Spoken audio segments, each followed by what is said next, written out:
Right, welcome, holding by the book of Leviticus chapter 18. Again, want to welcome, holding by the book of Leviticus chapter 18. We are starting verse 5.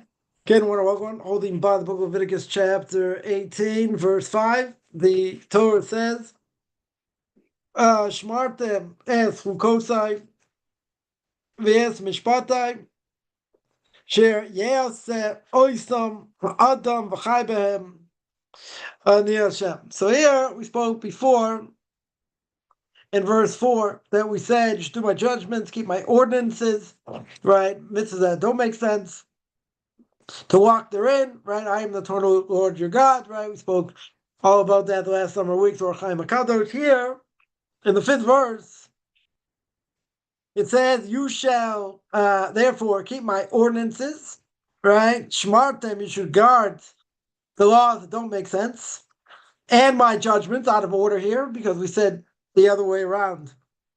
In the previous verse, the Lord Chaim Kadosh and others asked that question way back when we discussed it. Which, if a man do, in other words, if a man's going to do them, person's going to do them, right? You got an obligation to guard them, to keep them. So he says that you shall live in them. I am the Lord. I am the eternal. So what? So simple explanation. We'll see Rashi in a second. Simple explanation over here is what are the purpose of the mitzvahs, i.e. mitzvahs that make sense and mitzvahs that don't make sense. The purpose of them is what? Is to live by them.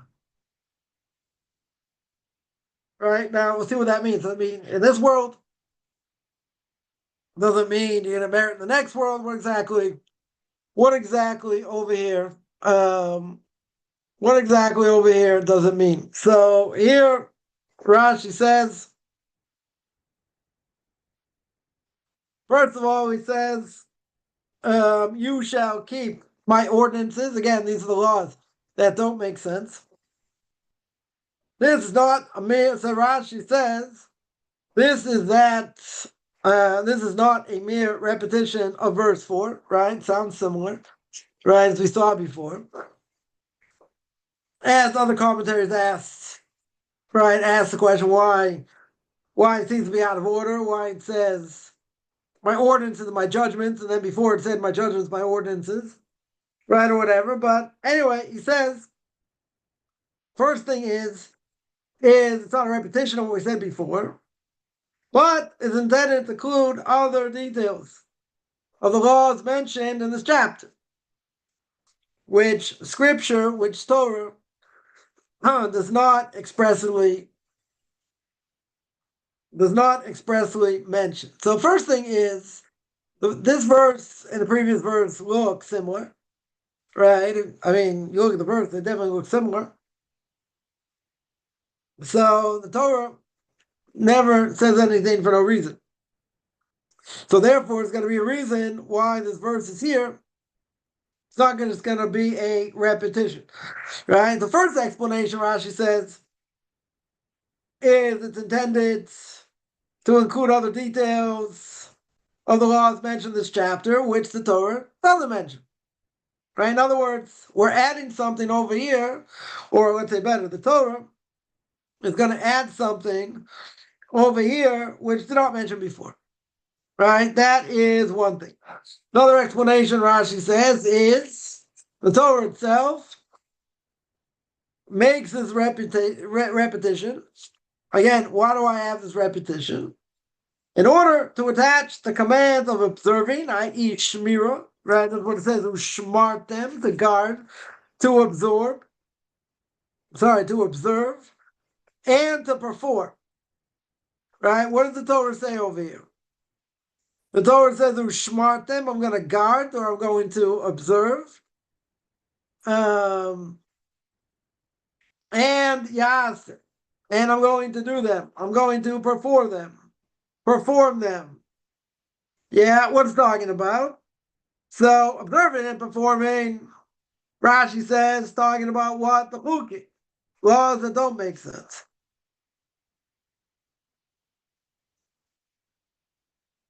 right? The commands of Shmira and Asiyah, i.e. observing and performing, what are they going on? They're going on laws that do make sense, i.e. the Mishpat. So, very good. So, why is that different than in verse 4? Right? What do I have in verse 4? I don't have in this verse. Because verse 4 only uses the term asiyah. The word asiyah means to do, right? To perform. Only in connection with what Rashi says, with laws I understand. Only in connection with mishpat. And that of Shmira to guards, what is that a reference to? It's a reference to what? The reference to laws I don't understand. So there's something added. There's something different over here, right? In other words, one set of words is talking about the laws I don't understand. One set of words talking about laws I do understand in the previous verse. Right? That's one thing. One thing Rashi says. So one explanation is the word asiyah means to perform. I mean, literally it means to do, but it means to perform over here. And that implies practical performance of the commandments. In other words, how to do it, when to do it, etc. What is shmira? Shmira means to guard, right? Like shmor matzah, right? Getting ready for Passover here. The guarding of the matzahs, guarding, let's say the wheats. And when they cut the wheat, for the sake of the matzah, they put the wheat away. It's locked up. No one get into it. No water, no fermentation, no nothing. Right? Shmir means to guard. And it means to avoid everything which may lead to their infringement. Right? Anything that's going to lead to a person transgressing. Right? Shmir normally means when we say Zachor v'Shamor.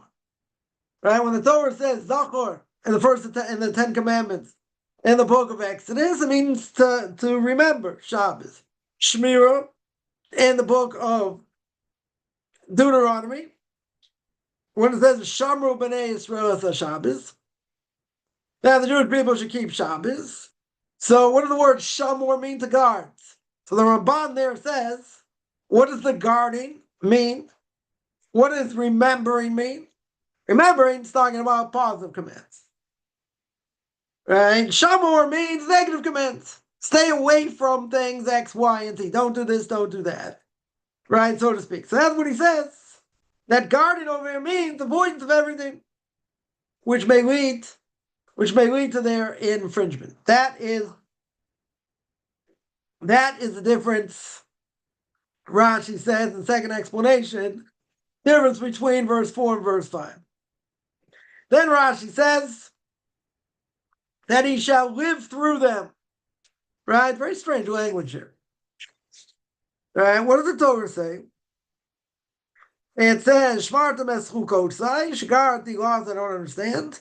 V'es mishpatai, the laws I do understand. Asher yaseh osam, you should do them. Right? You have to ask what that's doing here.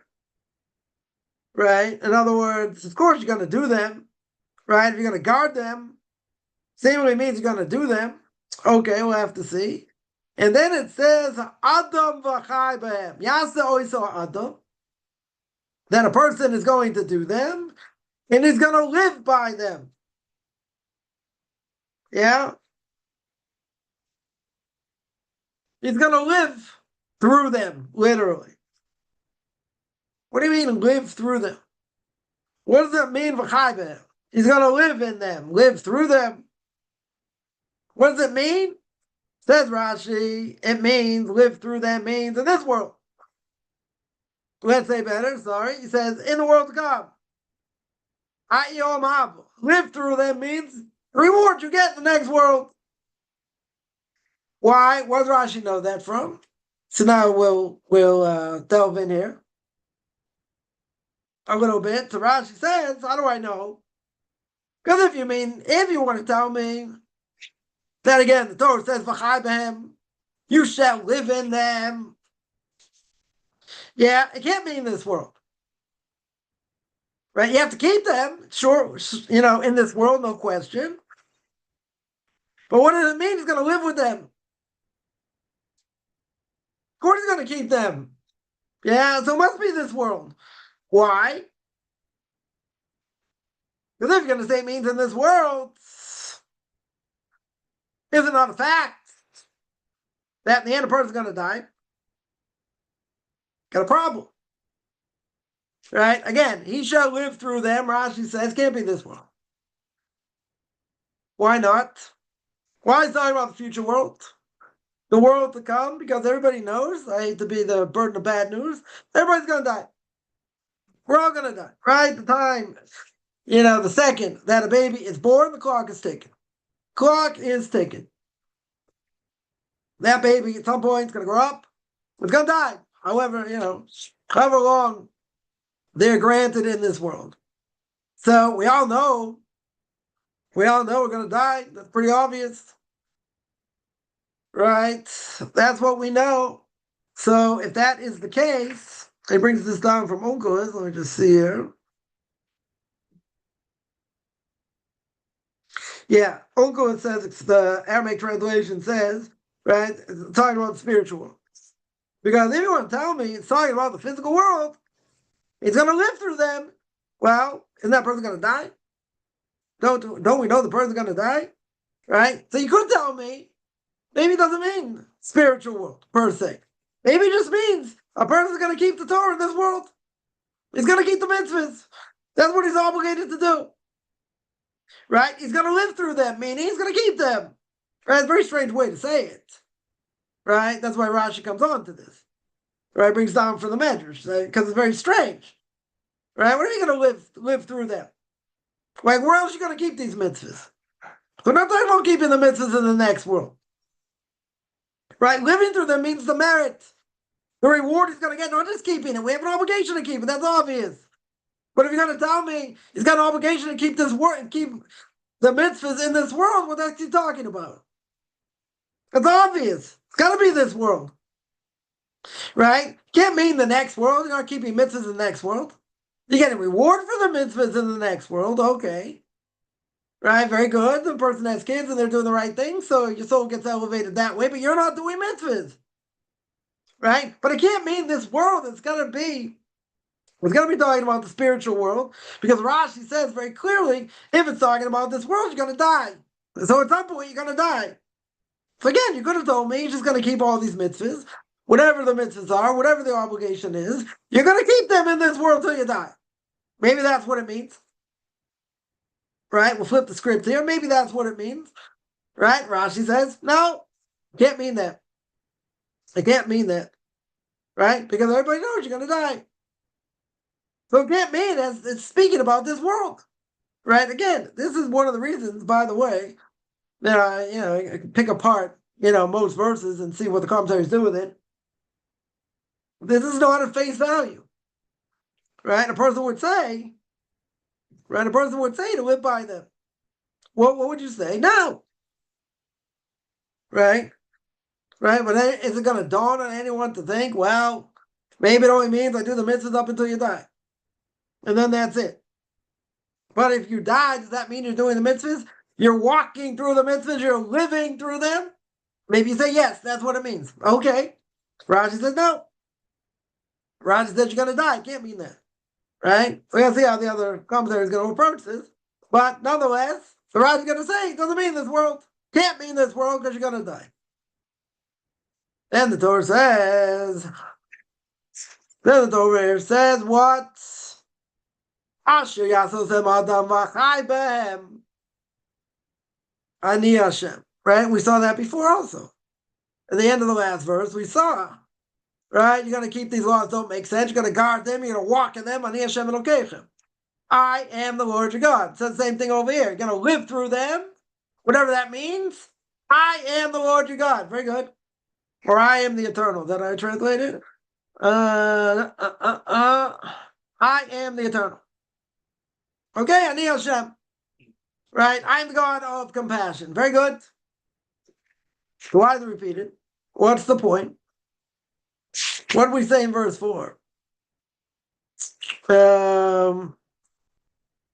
didn't answer. He didn't say anything there. He didn't say. He didn't say what it refers to. Now, Ani Hashem, says Rashi over here, I am the Lord, when faithful to pay your reward, as the Medrash says.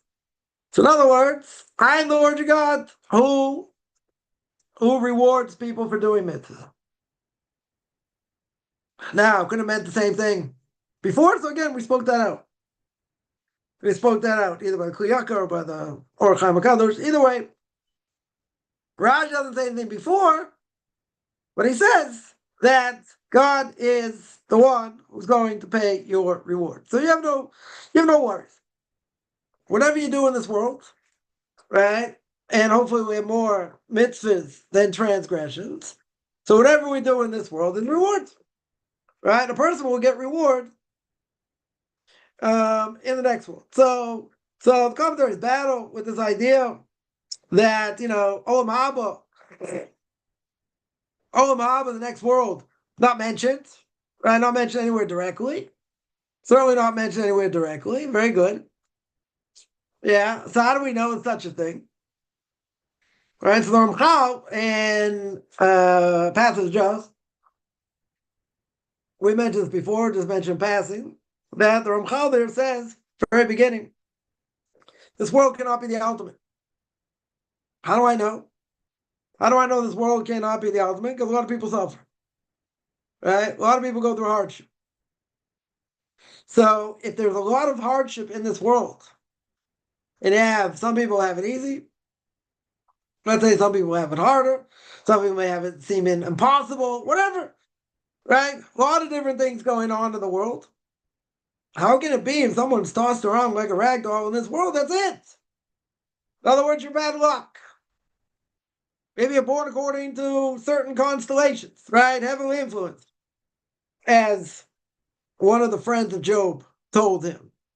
Maybe that's the case, you're having all kinds of problems. Maybe that's the issue. Yeah, at the end of the day, he says, you're bad luck. Stuff happens. Not your fault. This is just, you have bad luck. There are people who have bad luck. A lot of bad luck. Tremendous amount of bad luck, let's say. But we don't believe in luck. Right? We believe everything's calculated. Right? Everything's measure for measure, whether we understand the measure for measure, right, or not. But how can it be, the Ramchal says very, very clearly, how can this be the ultimate? How can this world be the ultimate if there's a lot of suffering? You're going to say, what's the problem? So you have suffering. Yeah, people have it easier. Yeah, people have it harder. Okay. So what? Right? They say, well, what's it dependent on? So you say, well, it depends who you're born to, right? Who your parents are, who your siblings are, right? Socioeconomic situation. But guess what? You're not given a choice. The Mission Pirkei Avos, Ethics of Our Fathers, tells us very clearly. Yeah, you're born against your will, you die against your will. Right? It's Kaplan saying in parentheses, you still got to live. Okay. You're not given a choice. God puts the soul, as we understand, puts the soul in the body. Right? He puts the soul in that body to give it the best chance to reach its potential. Now, you're not given a choice. God has to convince the soul to come down to this world, but the soul's not given a choice where it's going. In general, not given a choice. So God says, I'm going to put you in this body, it's going to help you reach your greatest potential. But you don't have a choice in anything. You don't have a choice who your parents are. You don't have a choice who your siblings are. You don't have a choice in nothing. Right? Socioeconomic situation, nothing. So says the Ramchal over there, in Path of the Just. So it must mean very clearly that this world cannot be the ultimate. It cannot be just random. Right? And many physicists, many scientists have agreed that if you look at the world in general, it's not random. Not random. Very calculated. Now, they can't say where it comes from. They even can say, well, maybe it's Big Bang, this and that, but who made the Big Bang? Right? And Stephen Hawking said, well, the world's an expanding universe. Well, why is it expanding? Right? He didn't have an answer. Einstein didn't have an answer. Great mathematicians didn't have an answer. But they wouldn't say the story of creation is true, but they didn't have an answer.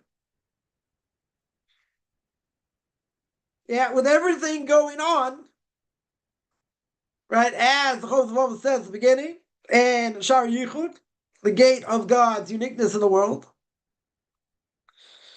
right, he says very clearly, not a random world, for a lot of different reasons. And he makes that point very clear in a number of places. You look at nature, you look at the human body. Can't be random. So it can't be random. Even the greatest atheist in the world, right? You say, look at the human eye. Look what the human eye can do. Miracle after miracle, the Chofetz says. Now you can say, well, that's where you're born. All things being equal, you should have good eyes. Okay. Two people get together, a man and woman, will make this simple, right? Create a child, very good, right? Two arms, two legs, toenails, like the whole 9 yards. Everything's good, let's say. A healthy baby, you say, good, that's the way it should be. That's nature, very good. Right? But you look at the act itself, and you look what happens, and you say, come on, it's biology. Biology 101, 101A. Okay, that's true. Yeah, but think of how precise, what the eye can do. How the eye can reflect and see and all that. So there, right, the whole world was going to say that it can't be random. It's impossible to be random. You have so much evidence to show it's not random. So why do you have atheists? So how can anyone ever be an atheist? Because you have free choice. You can come up with, I don't know, Webster's 25th definition, right? Webster's 25th definition of, this can happen or that can happen, or, people will try to explain the miracles of Egypt, what happened. High tide, the sea split, and, other things, right? They want to attribute, to nature, which is very hard to say. Yeah, big stretch, very, very big stretch. I mean, totally takes God out of the picture. But, regardless, we mentioned this many times, a person will see exactly what they want to see. Right? And a person, as we always say, by the evil son of the Haggadah, the evil son, you're not giving any answers. You don't give him an answer. Why don't you give him an answer? Right? Why don't you give him an answer? Because he doesn't want an answer. You're not interested. Right? That's why you blunt his teeth. Why don't you draw him close? Because he's got an agenda. Right? What's his agenda? His agenda is, I'm not listening. Whatever you say, I'm not listening. Yeah, they have an agenda. Okay, so you don't waste time.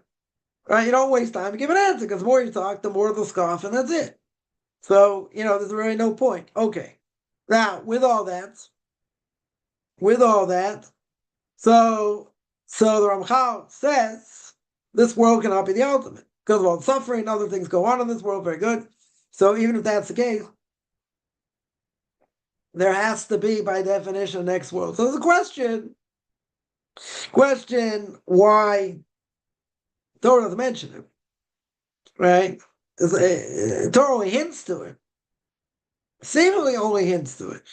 Doesn't say it direct. One of the reasons if you think about Olam Haba being so lofty, and everything else, the person like, I'm in this world. What are you talking about? What are you talking about? Such lofty things I can never even think of. I can never even imagine.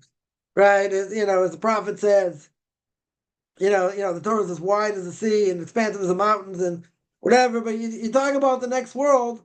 The prophet says no one's ever been there, no one's ever seen it. Or as my Rebbe would say, no one's been there and come back. I mean, you do have people who have out-of-body experiences, okay. Right? But at the end of the day, we don't know what it is. We don't have a clue what it is. So if you start speaking about these lofty ideas that we don't have a clue about, Torah's not going to make a whole lot of sense. Right? Because we say, well, Bashamayim, the Torah's not in heaven. Right? The Rashi there says, others say, well, if it would be in heaven, you have to jump up to heaven to get it. Good. Right, very good. So that being the case, right, that being the case, it's going to be grounded in this world. Very much grounded in this world. The Torah wasn't grounded, quote unquote, in this world in general. No one's going to keep it. Right? You'll say it's for the angels. It's for spiritual beings. It's not going to be for us. How are we going to have a connection? Right? How are we going to have a connection to the Torah? It's hard enough just doing what we need to do. Right? It's hard enough just trying to scratch the surface and understand what we need to do. See, we're busy, scrubbing and cleaning and moving things around and, everything's upside down and all that. True. A lot of craziness right now during this time, these last few days, right? Next few days, let's say, right before Passover comes in, right? So, as we're scrubbing and cleaning and this and that, you might forget what the whole point is. You'll say, oh, come on, it's Stranger Days, we don't have to really do this. Yeah, the rabbi said it, blah, blah, blah, blah. All I'm doing is eat some matzah and some bitter herbs. What's the big deal? Yeah, so a person can get caught up in the physical without really understanding, what they're doing. Because as we say, what is chametz compared to the evil inclination? I mean, we go much deeper here, and what's going on. We're not going to, but the point is, the more you think about it, the deeper you go, the more you realize. The more you realize, I shouldn't laugh here, but the more you realize you don't have a clue what's going on. We don't have a clue what's going on, right, in general. But we're gonna learn to the best of our ability. Got to keep it to the best of our ability. That's it, right? That's what we have to do. So, if we constantly speak about Olam Haba, Lahavdil, like the Muslims, right? Everything they do is just like Allah, and they'll die for Allah, right? And all that, and whatever they're going to get, supposedly, in their world, in that world. Whatever, you see what it does, though. Drives people to do crazy things. Now you say, well, we're more normal in that sense. We're not going to go off the deep end, maybe, right? Maybe that would be the case, right? But again, what's our focus in this world? What's the focus? To be the best we can be, right? Someone asked last week in a Q&A, what's the purpose of a Jew? Purpose of a Jew is to be enlightened to nations. We got to be the best we can be. We got to keep what we need to keep. Yeah, to the best of our ability. We can't give anybody, secular Jew or non-Jew, we don't want to give anyone any ammunition whatsoever to say anything negative. So we have to be impeccable. Absolutely impeccable. It's a huge responsibility, right? Yeah, non-Jews say a lot that they have to join the Jewish people, but it's a huge responsibility. Yeah, it is. 100%. It's a huge responsibility. I wish more Jews would think it was a huge responsibility, right? Than just going about doing what they do and doing things by rote and whatever. Yeah, that's a problem, right? Definitely a problem. That being said, still got to put our best foot forward, but you don't want to give ammunition to anybody. Anybody. Right? Say anything negative. All we want a person to say is, thank God his Rebbe taught him Torah. Thank God his father taught him Torah. But you say, but look what's going on in the world today. Look at all the anti-Semitism going on. True? Well, there's always been anti-Semitism. It's nothing new. It's only nothing new. It's always been there. Sometimes better, sometimes worse. Right? It's totally irrational, as we mentioned many times. Totally irrational. But, you'll say, if we don't do what we're supposed to do, then the non-Jews are going to remind us what we're supposed to do.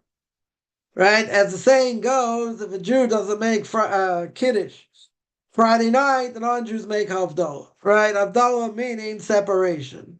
Distinction. The more Jews want to be like the non-Jews, the worse it is. Right? Definitely the worse it is. Rebbe Chanan, Shem Yikam Damo, God should avenge his blood. Rebbe Chanan Wasserman, famous student of the Chofetz Chaim. He was the head of the yeshiva in Baranovich. And he's got a book called Epics of the Messiah, right? Visa the Mashiach, which talks about what's going to be, in the end of days. And he says a lot of things. One thing he says, though, is he echoes his point. And he says that the more we do to be like the non-Jews and seemingly outdo, quote unquote, the non-Jews, the worse it is. Right? The worse it is. Makes people jealous. Right? Makes non-Jews jealous. And it's going to be anti-Semitism. Right? Because of it. Right? You see, even, in the Haggadah says that when the Jews were in Egypt, we stuck out there. Even though we're slaves and our lives were embittered and this and that, nonetheless, we stuck out. We were, I'm not going to say individualistic, but, we're different. We're different. Pharaoh's worried what's going to happen if there's a war and the Jews are going to fight against them, so you have to enslave them, right? That was part of his genius, to enslave the Jewish people. Okay, but wherever the Jews have been, anywhere in the world, they've been successful. Yeah, Spain, Egypt, France, Germany, anywhere. Anywhere they have shown. They have shined. Let's say better. Yeah, they have shined. Right? Especially, if you don't keep Torah, what are you going to do? Right? So we're very big in education. So therefore, Jews are going to be, they're going to have degrees, maybe multiple degrees, whatever. Right? And they're going to shine in their field, whatever their field is. It's uncanny. It's absolutely uncanny, because if you look at the Nobel Prizes, Jews, secular Jews, have won more Nobel Prizes almost than anybody, which is uncanny.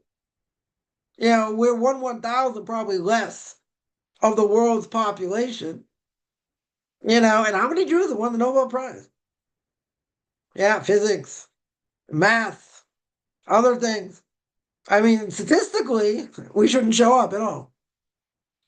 But that's what it means, mitzuyonim sham. We stuck out. We shined. Anywhere we go. So if you're not going to put it in Torah, and you're not going to work hard in Torah, what are you going to put it in? You'll put it in academia. Yeah? Or in the arts. Right? Or whatever. Yeah, it'll be put in something that's outside of Torah. Doesn't go hand in hand with Torah. It's outside of Torah, right? In general. So that being the case, what's going to happen? There'll be jealousy. But you say that jealousy already exists. That jealousy already exists from the beginning of time. Esav ate Yaakov, very good. Look what Yaakov did. Because Yaakov, quote unquote, stole the blessing. But Yaakov deserved the blessing, and his mother gave it, told him this is what he should do. And he dressed up and he did what his mother told him to do, and she had prophecy. And what's he upset about? He'll say he got swindled. Very good. Did he deserve to have it? No. Does everyone agree he deserved not to have it? Yes. Everyone agrees he didn't deserve to have it. Had he not given in to his desires, Esav could have been the head of 6 tribes. 6 tribes he could have had. Him and Yaakov would have split the tribes. But obviously it didn't happen. Right? His desire killed him. But the Chidah, one of the great commentators more than 500 years ago, says that Esav was greater than Yaakov. Goes to the point to say it's 1,000 times greater. 1,000 times greater. Can't imagine. As some people say, when he said 1,000 times, just meant, he was much greater. But, 1,000 times greater, maybe, a little bit of exaggeration. Okay, whatever. But think about it, he had the same brain capacity. As we say, some say a greater brain capacity. Brain capacity. To the bar mitzvah, he couldn't tell the difference. Could not tell the difference. Both learn with tremendous asmada, tremendous fastidiousness, around the clock and this and that. That's the bar mitzvah. Yaakov went his way. Esau went his way. Right? Well, what happened to Esau? What happened? The Yetzer Hara killed him. That's what happened. That's how powerful the Yetzer Hara is. Person can be so great in spiritual terms and this and that. Guess what? Comes on the evil inclination, destroys him. Okay. Right? But you say, he put that in the world for all generations afterward. for all generations because of what Yaakov did. And you can say it wasn't fair, and this hatred goes all the way through. So many generations, right? Throughout the history of time. Right? So we'll mention one thing. Mentions before, we'll mention again. Rabbi Yerucham of the Mir, Rabbi Yerucham Levovitz, blessed memory, brings down by this parsha of Esav and Yaakov. So Rabbi Yerucham was the spiritual mentor of the Mir Yeshiva. So he says one day, he's walking down the street, two non-Jewish kids are playing ball, one throws it over the other one's head. So Rabbi Yerucham, runs over to get the ball, bends down to give it to the kid. Right? The kid's 5 years old, 6 years old, whatever it was. He gives him the ball, and what the kid do? He slapped him. So Rabbi Yerucham said, where does this kid know, to slap me? He didn't say yelled at him. He didn't say hit him. He didn't say anything. He didn't do anything.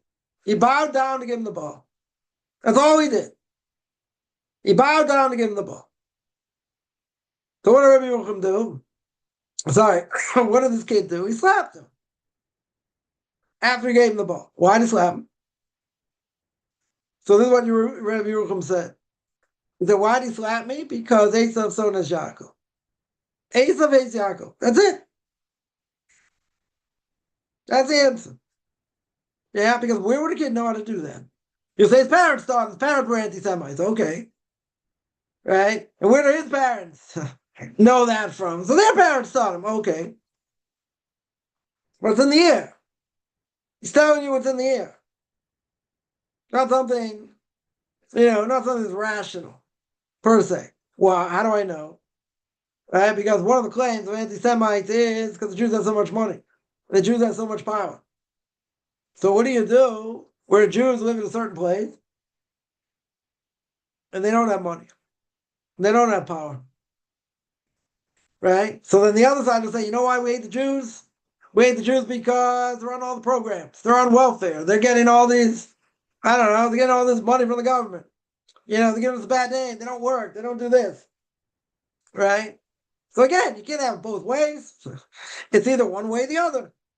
Right? So you see it's not rational. And you have secular anti-Semites, i.e. secular Jews, that are anti-Semites, their own anti-Semites, and say, listen, we got to be like them. And the more we are like them, the more they'll love us. The more they won't think about us being Jewish or whatever. But also that doesn't work. Right? As Rebbe Chanan said that the more you be like them, the more they'll hate you. Where do we see this more than almost any other time? Right? You saw it in Germany itself. Saw it during the war. They rounded up all the Jews, and basically secular Jews the same way taking us. You take Orthodox Jews, they're different. They don't keep you laws, they don't eat your food, they don't, go to university, they don't do all these things. We do, so wait, what, what's the problem? So here Mashmov Zichro said, may his name be blotted out, may he rot wherever he is. What did he say? Doesn't matter, you got Jewish blood, you deserve to die. But they couldn't understand. To them, it didn't make any sense. Why not? Why wouldn't it make any sense to them? Very simple. Because they said, what do we do wrong? We're exactly like you. We're no different. We eat your food, married your women, fought your wars. Right? This is what the statement means.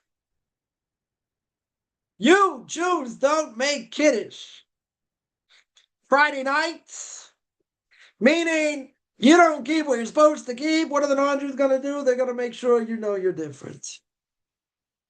They're going to single you out. Why are they going to say that? Because you're not doing what you're supposed to do. It's a wake-up call.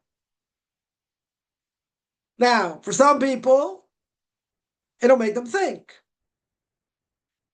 For some people, they'll say, well, that's not being Jewish. Right? It might wake them up, might get them to think. Other people, what will they do? They'll hide behind it. They don't want to say that they're Jewish. They'll tell their kids not to tell anyone they're Jewish. They will try and protect them. Why are they going to try and protect them? So they're in problems, right? A friend of mine here grew up in the Ukraine. I know a few people here grew up in the Ukraine. And, both. One went to America and then came back here, then came here. And one came here, I guess, when he went to yeshiva. But both said, if they had a chance to spit on Ukraine, they would. Like, they have nothing good to say, nothing good to say about the Ukrainians. So anyway, this person said, it's said a number of times. His father always told them, he said, never tell anyone you're a Jew. It's only going to be bad for you. Only going to be bad. And that was the case. Everybody knows all kinds of pogroms, everything else in Ukraine, right? Happened to tens of thousands of Jews there. Okay. By the end of the day, what do I have? You tell me it's not rational. Okay, Rav Chaim, one thing I'm about to mention, Rav Chaim Brisker, blessed memory, one of the Giants, 150 years ago, 300 years ago, really, or 300 years ago, let's say, or 20 years ago, whatever it is. He was Rav of Brisk. He was a rabbi of Brisk, and he asked the following question. His question was, I'm walking down the street. Again, that's how powerful anti-Semitism can be. If I'm walking down the street, why does this non-Jew come up and smack me? Again, Esav ate Jacob. So why is this non-Jew coming up to hit me? So Rav Chaim Brisker says one of two reasons. Right? It's either God is protecting me. Right? That might be the obvious reason. God is protecting me. Or there might be another reason. What's that? Non-Jew's lazy. He's lazy. He could, but he doesn't. Right? So again, either one. But now you tell me, come on, sometimes it's much more out there, anti-Semitism, right? It's up and down. Sometimes it can be better, sometimes it can be worse. We're our own worst enemy anyway. But no one would have dreamed, after October 7th, that anti-Semitism would go as high as it's gone right now. Now, Jews everywhere are target. Everywhere. Right? Even don't look Jewish so much. They'll find you. You can't run away. You'll say, well, if you look like me, an Orthodox Jew, you're a much bigger target. Okay. Right? But they'll find anyone. If God wants you to be found out, you'll be found out. And anyone who went through any anti-Semitism, let's say, growing up, doesn't make sense. What one thing have to do with another? Someone, a person said something. Listen, if, a person said something or did something, I'm not going to say they should use it, they should use it against you. Use your religion against you, but when, you're getting cursed out, that's probably something comes up, right? Or come up with a Jew, not, we're going to say, you stupid Christian. Like someone's going to say, well, that's not really a put down, right? We're going to answer. Someone will put them down other ways, many other ways, not that way. That's not really a put down, right?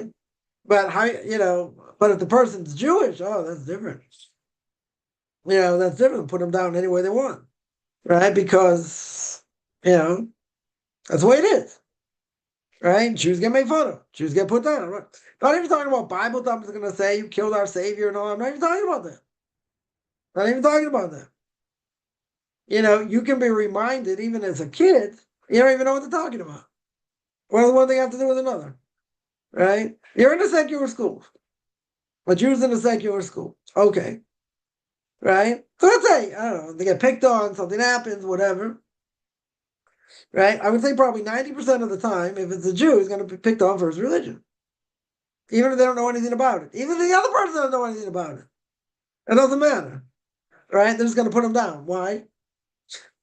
Why? Because it's in the air. It's in the air. Non-Jews put Jews down. That's just the way it is. So again, like I say, everybody, I'm not saying across the board, right? But a lot of times that is the case. It's not rational. It is totally not rational. Right? Again, a secular Jew's been among the non-Jews, let's say grammar school, middle school, high school, whatever, right? And they're a big minority. Guaranteed at some point during their career, their school career, they would have heard something. They would have heard something about the Judaism. If it didn't happen, I'd be shocked. Literally, I would be shocked. Yeah, you say, well, certain places have a lot more Jews there. Okay. But to have one person not say anything during 3 years, 4 years, putting down a Jew for being a Jew, that's very, I put all the money I don't have on that. That's never going to happen. Right? At some point, it's going to happen. Yeah. At some point, it's going to happen. Say that'll never happen, and, in a person's, high school career or junior high career, can say anything. Right? I don't care what they say. Right? But if someone's a Jew, that'll be the first thing that comes up. First thing that comes up. But you don't see it by almost anything else. If someone's going to make fun, let's say, someone is black or Hispanic or whatever, okay, that's being racist. So there's also being racist. Yeah, but you don't normally knock someone, for their ethnicity, so to speak, like that. You see anyone say about Christians? Now, Muslims may have a problem. Muslims certainly in the States could have a problem. People could say things against them, or maybe Asians. Maybe Asians, have a lot of get a lot of flack. I'm not saying it's right, also get a lot of flack. Let's say, I still don't think it's compared to what Jews get. I'm not saying they don't get anything, but again, it's more about what they represent, so to speak, and not who they are, right? Meaning, it's not about religion over here, per se, for almost anyone else. Not for Hispanics, not for blacks, not for Asians. Maybe for Muslims it is, right? Maybe for Muslims it could be, right? But almost anybody else, it's not about that. They'll make fun of them anyways. I mean, you're gonna say, you stupid Italian. I mean, you could say that, but again, it's not a put down on the country, so to speak, or what the values are, or anything. You say, oh, people just say things. When kids say things, kids can be cruel. Yeah, kids certainly can be cruel. Yeah, but when it comes to, let's say, ethnic slurs, in general, right? Again, a person can be racist against, other ethnic groups. Okay, that does happen. But for other groups, now you got a lot of people saying against Israel. Okay, right, and what Israel's doing or whatever, right? So you certainly have that. So then they'll say, well, anti-Zionist. Well, being anti-Zionist means you're anti-Jewish. Yeah, because even if a Jew doesn't believe that you have a right to build up the country of Israel, you don't have a right to build it up till the Messiah comes. Yeah, which there is an opinion. There is such an opinion, right? That there will be people that won't come visit or whatever until the Messiah comes. You're not allowed to build it up. Okay, right? But at the end of the day, what does Israel represent? Right? What does the land of Israel represent? What should it represent? Right? It represents redemption. Redemption, building the base of Mikdash. All the Jews should go back there. Yeah, it's about history. It's where all the history happens. Yeah, so you can't say, well, I'm not anti-Jewish. I'm just anti-Zionist. Right? That's a crock. Because again, even if you don't believe in the state, because the secular state and all that, what does it represent? It represents the ultimate holiness, or should, right? It represents future redemption, the Jews coming back. It's all about spirituality. That's what it represents. The person can say, "Oh, I'm just anti what Israel does, right? I'm anti the Zionist state and what they do. The modern state. But what is the modern state? What is the modern state? Right? Herzl Schmerzel wanted a state of Jews. He didn't care the religious, not religious. He was happy he got Israel. He would have been happy with Uganda or Argentina. Right? Anyone could read the Jewish state. I wouldn't recommend it. Right? But he wrote the Jewish state, expressing that value. Nothing to do with Judaism. It's about getting away from persecution and about living in your own country. being able to defend yourself against people trying, take over, whatever. That was his point, right? But it had nothing to do with Judaism per se. He just got lucky. He got Israel. They gave him Israel. Okay. I mean, one of his great ideas, to save Judaism was to have all the Jews convert to Christianity. That's kind of a mistake, but okay. Right? Even with all that, you don't see this by other people. It's someone, let's say, they could say this, but again, it's not the same thing. It's not the same context where, America's big melting pot. So let's say, I don't know, you got some Germans there living there. They came over, their German descent. And let's say someone, I don't know, did something wrong, whatever it is. They go, hey, we stupid German, go back. We should, whatever. Yeah. Could somebody say it? Yeah. Somebody could say it. Right? It's not the same. Right? It's totally not the same than what Jews go through. Some people may argue and say it's similar. Okay, but it's not. It's not the same. I don't think you compare the two. But regardless, this is something that exists, will exist, will continue to exist, and will not stop until the Messiah comes. Right now, someone made a claim a number of years ago. Someone made a claim saying that if there were more Noahides in the world, then there wouldn't be any anti-Semitism. Right now, that's a false claim. And the reason it's a false claim is because it's true. If there would be more Noahides in the world, if there would be more Noahides, then anti-Semitism, what would happen? Then anti-Semitism will go down. Right? That I would agree. Yeah, it would go down. And if you had let's say you had a lot of non-Jews became Noahides. Okay. Yeah, so that means anti-Semitism would be less. Okay. That I would agree. But that doesn't mean it's going to disappear. Anti-Semitism will not disappear until the Messiah comes. Just the opposite. Right? Before the Messiah comes, it's going to get worse. We see what's going on today. I don't think it's going to get better. Yeah, you're not going to convince these people. I mean, what happened after October 7th on universities and, all over America is like unheard of. Should have been unheard of. I mean, thinking Jewish kids can't go to school, they get barricaded in because of these thugs. That's the only word I'm going to use for them. And that's what they are. Jumping on the bandwagon, being anti-Semites and, and all that, and from the river to the sea, the river to the sea means annihilation. That's what it means. They say, no, it depends on the context. No, that's what it means. Where are the Jews supposed to be from the river to the sea? It's called ethnic cleansing. Yeah, that is ethnic cleansing. When they're claiming against us, it's like so far-fetched. I can't even tell you. Right, Israel's an apartheid state. Really? You know how many Arabs, work in Israel legally? Doctors, bus drivers, mechanics, dentists. You got plenty of Arabs working legally. Plenty of them. Yeah, if that was apartheid, they wouldn't be working here.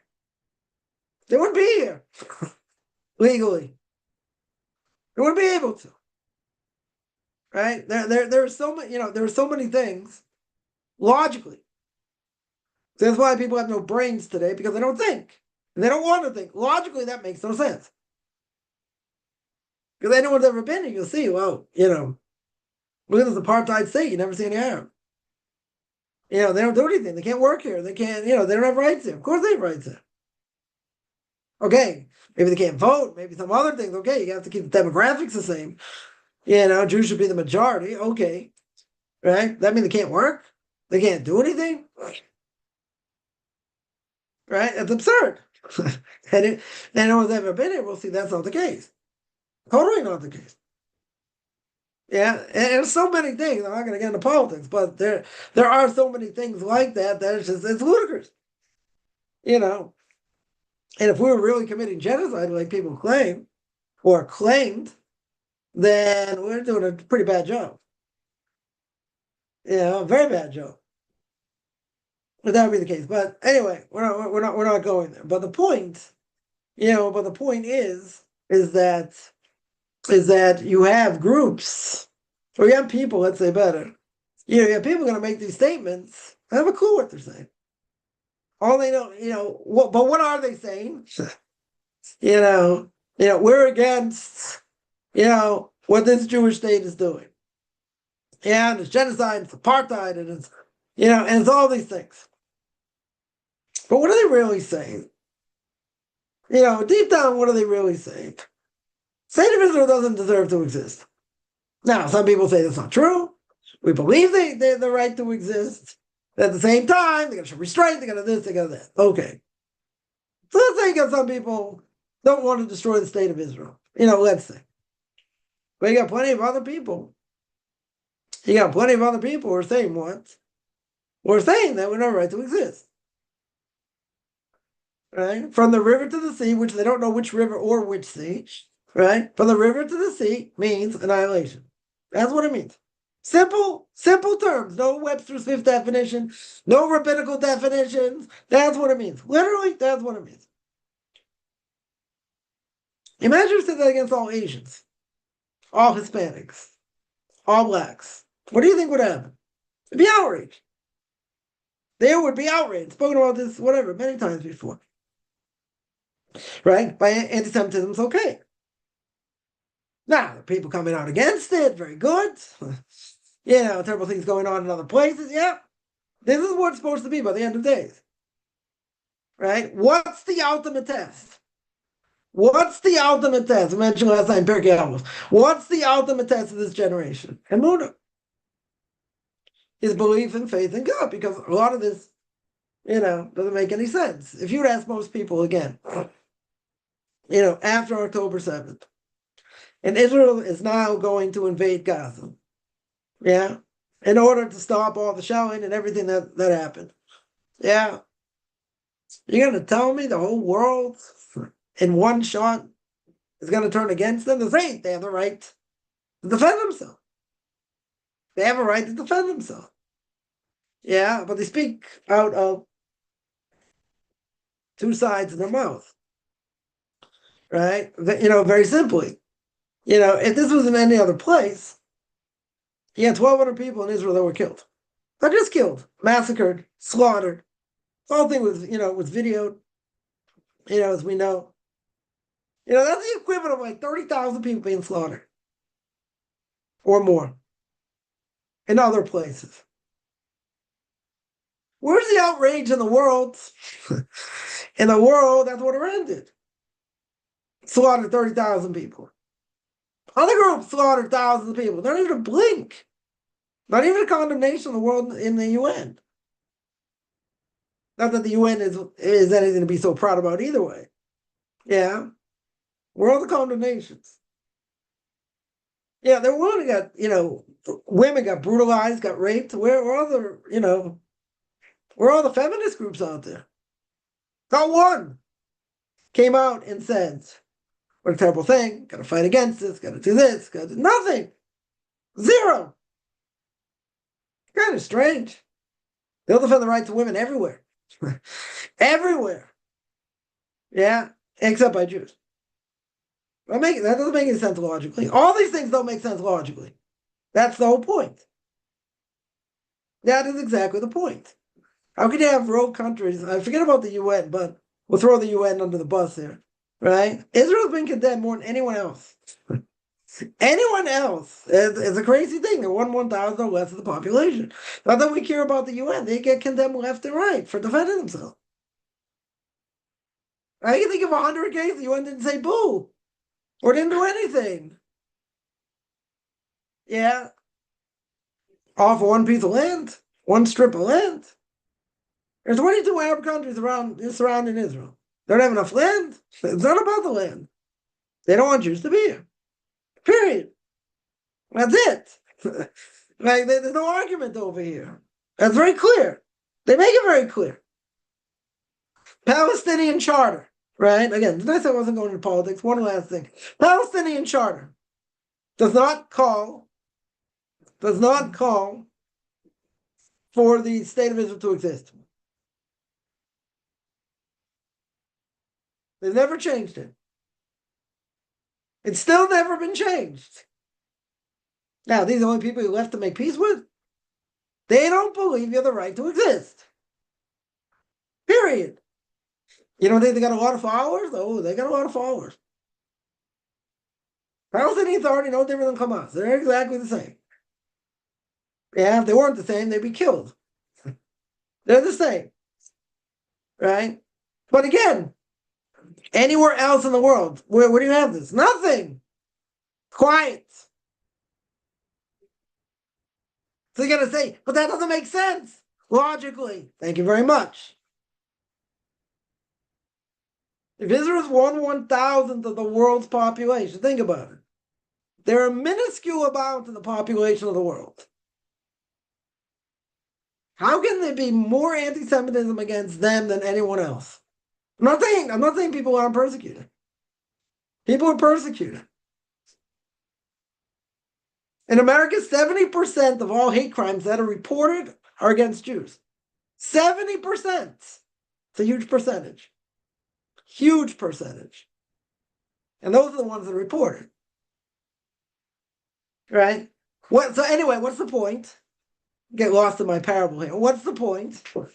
Yeah, the point is very simple. Yeah. It's not logical. Anything that happens to the Jewish people for good or for bad, it's not logical. It's above nature. Yeah, we mentioned buying Nobel Prizes. That's not normal. You want to tell me exponentially Jews should have more Nobel Prizes than anyone else?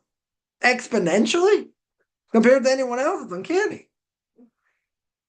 Right? So I'll take questions to their questions there. That mentioned by the Koreans. They say the Jews are smart, so what they do, they get all these art school Gemaras in English. I don't know if they translate. I thought they translated into what do you call it? Into Korean. I think they left it in English, whatever it was. And they learned Gemara. What was the problem? The problem was you don't have anyone teaching you or know what they're doing. It's not going to go. So they said, the Jews are smart. They looked into it. Why are the Jews smart? Because they learned Gemara. Very good. That's why the Jews are smart. Okay. That's why the Jews are smart. Yeah. So what happened? So for 2 years they learned Gemara. So they came, they came to this rabbi and said, we don't understand. It's not making us smarter. It's not helping us. Yeah, because it doesn't apply to them. And if you're not taught it properly, it won't help you.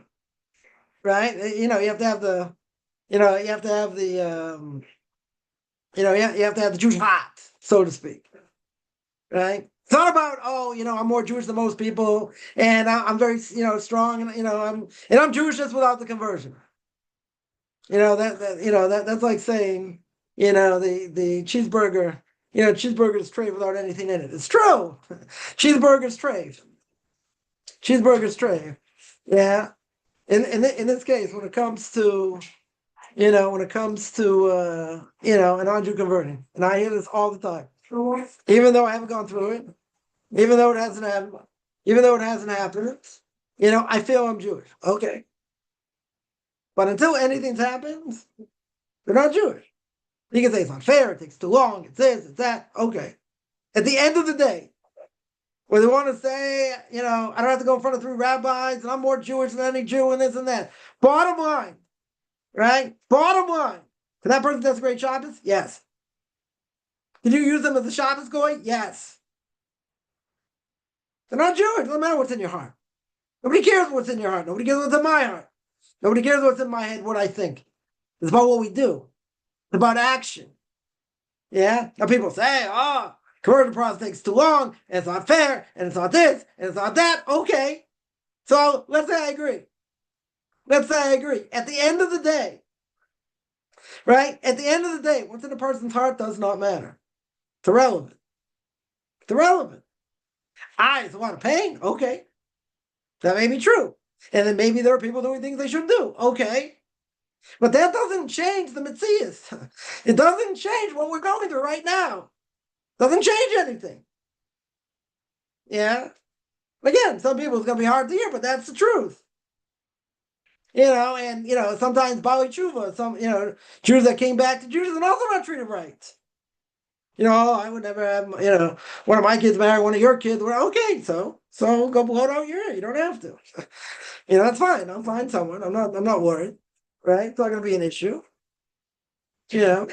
But is there discrimination? Yeah, can be. Some say, oh, the convert is worse. Could be. Very well could be. Yeah. That's what we go through. You say, I didn't sign up for this. Okay.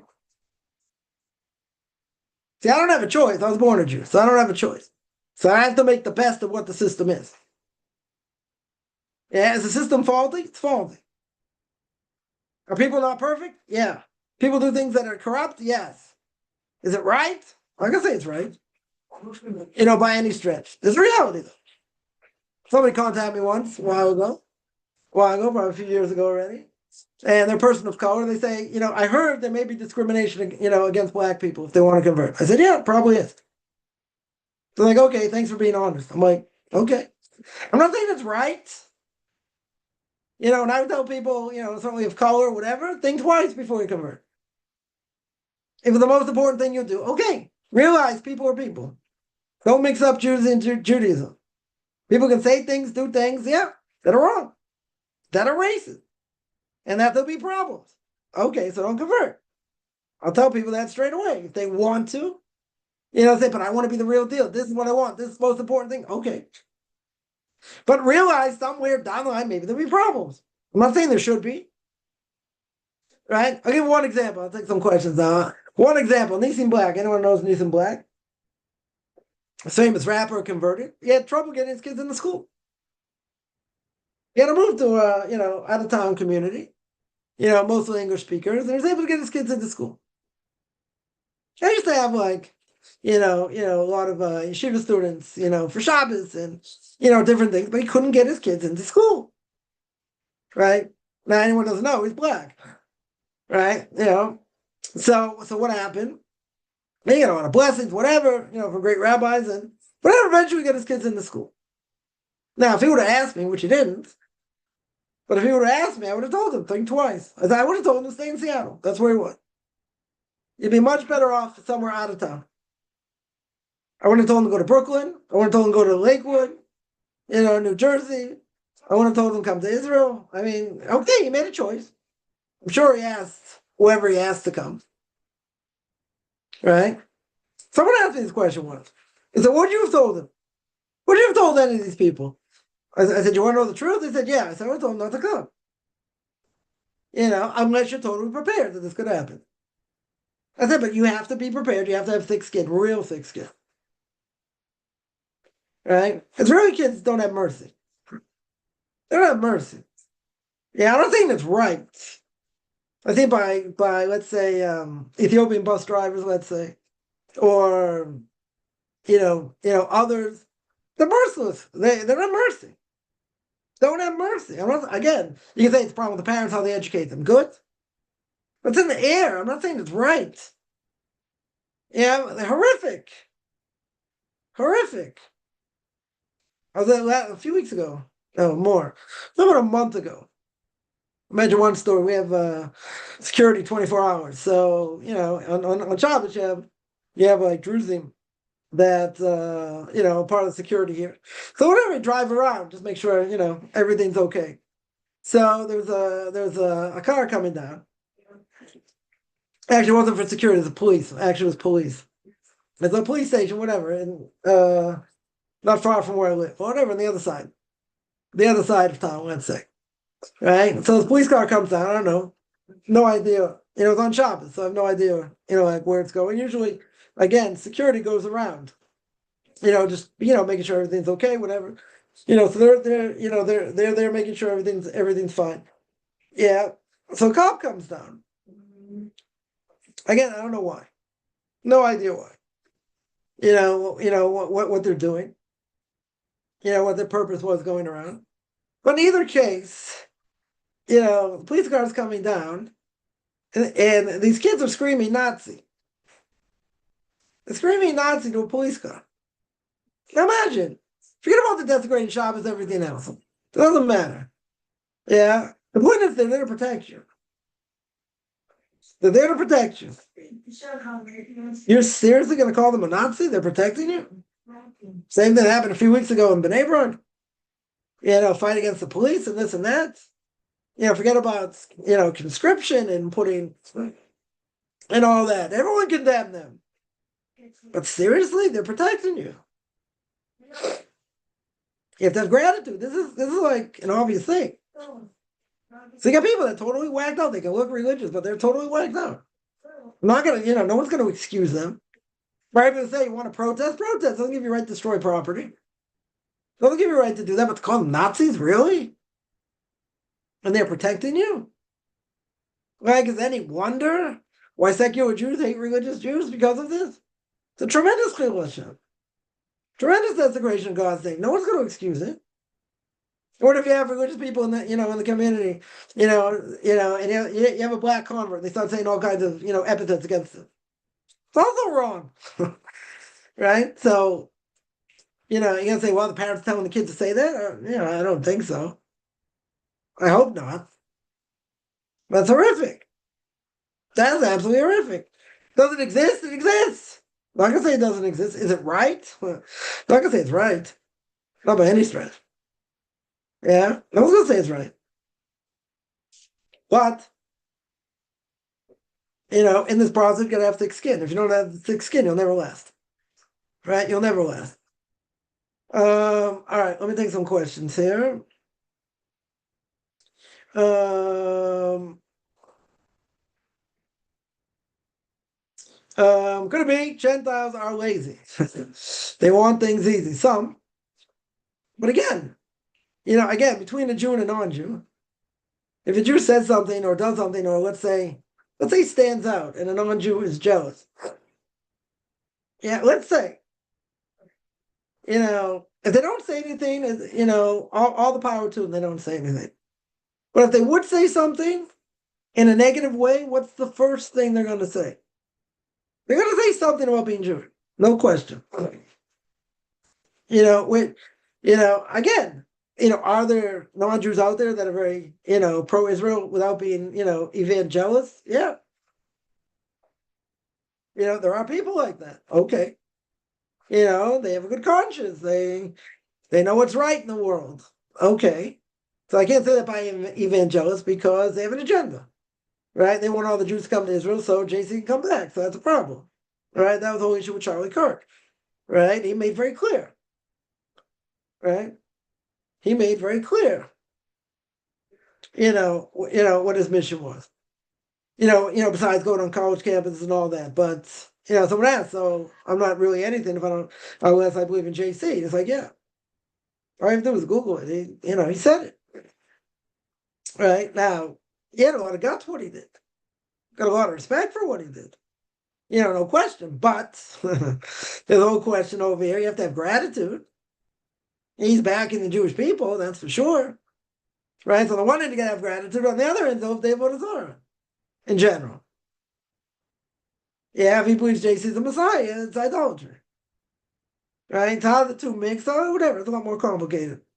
Right? So the fact that he's an idolater and this and that, okay, that's one issue.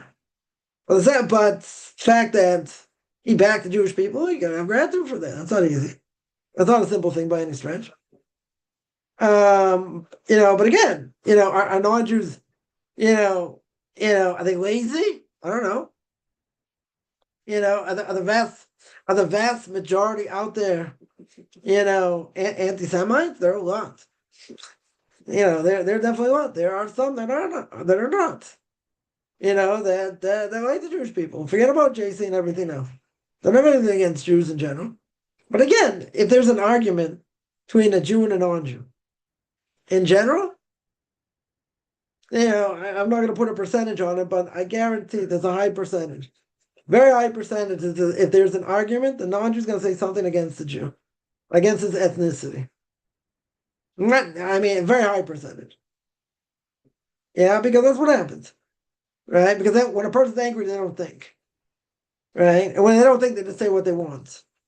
Yeah, so they're going to curse them out and swear at them. They're going to say, something about him being a Jew. Somebody asked, of course, Palestinians, doesn't Zion mean that Israel conquers part of Lebanon, Syria, Jordan? Part of it's Greater Israel. That's called Greater Israel, right? I wanted to, I was hoping it happened sooner than later. So, I go into, Iraq and sit on Saddam's throne. Go in there and see all about. Yeah, that's going to be part of Greater Israel, right? A lot of it's going to be part of Greater Israel, just not yet, right? It's going to happen. Going to happen at some point. That is definitely promised, right? As the Torah says, what the boundaries of Israel are going to be. So some of them we don't have. Okay, right? So we didn't deserve to merit it. We don't merit it. But at the end of the day, what happens? We'll get it back. It will be. It's something known as what we call Greater Israel, right? That's what it's going to be. It's going to be called Greater Israel, right? But it's not now because we don't own it, right? It's not under our jurisdiction, so to speak. But, we got patience. We got patience. It'll happen at some point. At some point, that's what the Torah promises, right? So these other countries, quote unquote, they're only there for now, right? They're going to be gone at some point.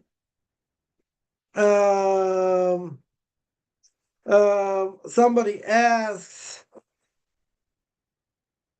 think about how many Jews would it take to occupy and pass that much land?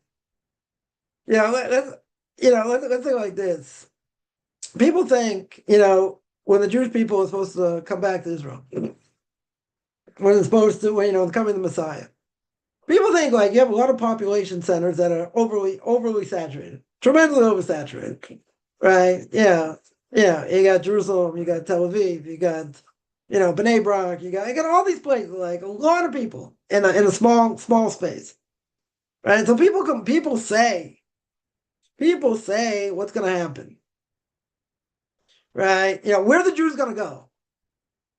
So I remember once coming back from one of my trips up north. So there's a certain way to go. You come to the north of Jerusalem. There's a certain area for about, I don't know, 10, 20 miles at least. All you see is dust. You don't see anything. You almost see nothing. It's like it's desert. It's desert, right? Essentially. Right now, people say I wouldn't want to live there. It's very hot in the summer, and this. Okay, whatever. Yeah, they could put thousands of people there, right? Especially in the south, right? But in this one area, about 30 miles or more, unlimited space. There's nobody living there. It's no man's land, right? Nobody's living there, so to speak. Nobody's living there. So, so people say,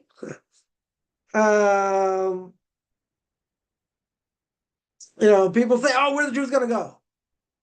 So I remember coming back once, and I said, look at all this land. There's nobody there. Literally, there's nobody there for miles or kilometers, depending where you're from, right? Then, you're talking a lot of land, empty, on both sides of the road, empty, totally empty.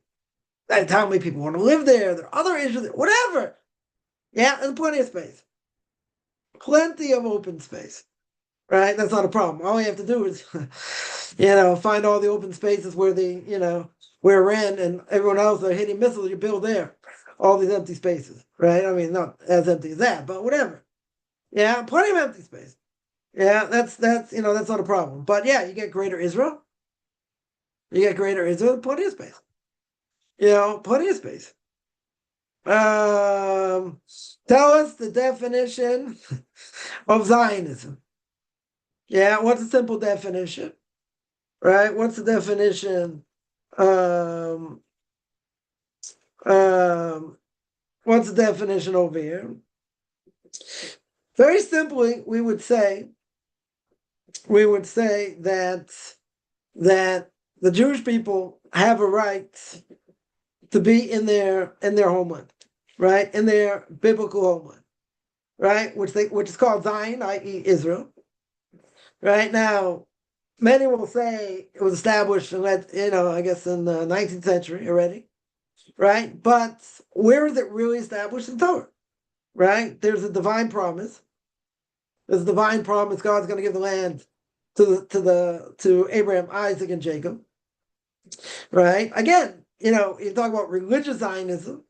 Religious Zionism means that the state's the beginning of the flowering of our redemption. Yeah, in other words, the fact that we have the land in our hands right now, that means the Messiah is right around the corner. Now, that is a sign. It doesn't mean we're going to be here in the end, but there is what to be said. There is what to be said about that. But simply, it's about Jews having the ability to go back to their ancient homeland. That's what it is. That's what it means. Right? In other words, English have their homeland. It's called England. No great shakes today, but okay, it's called England. Right? Albania, Albanians are in Albania. Italians are in Italy. Everyone has their own homeland, so to speak. Most. So where's the Jewish people's homeland? Where's the Jewish people's homeland? Jewish people's homeland is in Israel. Not in Uganda. Not in Argentina. Right? Even though Herzl Schmerzel would have been happy if he got either one. Okay. But it's supposed to be, according to the Bible, according to the Torah, very clearly in Israel. So it's the yearning of the Jews coming back to their homeland, right? And where is that? In Israel. So now you have two different opinions. One opinion is you can never do anything to build up the land until the Messiah comes. Minority opinion. The majority opinion is you do whatever you can to build up the land if you're there, which is what we see now, right? What we've seen over the last 50 years, 70 years, right? Whatever. Whatever's going to be. So that's the definition. Someone mentions this war ain't going to help those hate crimes. Yeah, make it worse. Yeah, it could make it worse, in different ways. I mean, Jews have it hard. If you look like an Orthodox Jew, people spit on you, say things, different things, right? Some people say, okay, so don't dress the part. Right? So be more inconspicuous. They'll find you either way. Right? Either way.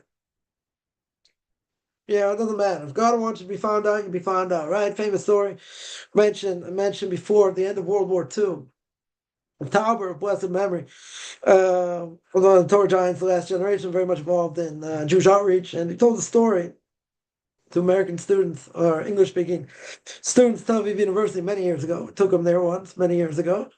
And he spoke about the Holocaust. He was a child of the Holocaust. And he's in one of the camps. And at the end of the war, very end of the war, like the Russians are, the Americans were coming, and the Russians were coming, right? The Germans knew their time was up. One guy came into the camps, brought him into the camps like 7 years old. He's screaming, he's crying, he's pulling out his hair, different things to try and calm him down. They asked him what happened. And he said he lived outside the camp, married to a non-Jew, right? He was married to a non-Jew, and they had a meeting. One night they had a meeting, right? And they turned him in. So he said, what do you mean? My father, my grandfather, they said, but you're Jewish. I said, come on, I'm no different than anyone else, blah, blah, blah. They had a meeting, they turned him in. Now, what makes this ironic, says Rav Tauber, this is the very end of the war. Like, you're talking like a few more months, the war's over. So, what do you think? The Germans need another bar of soap over here?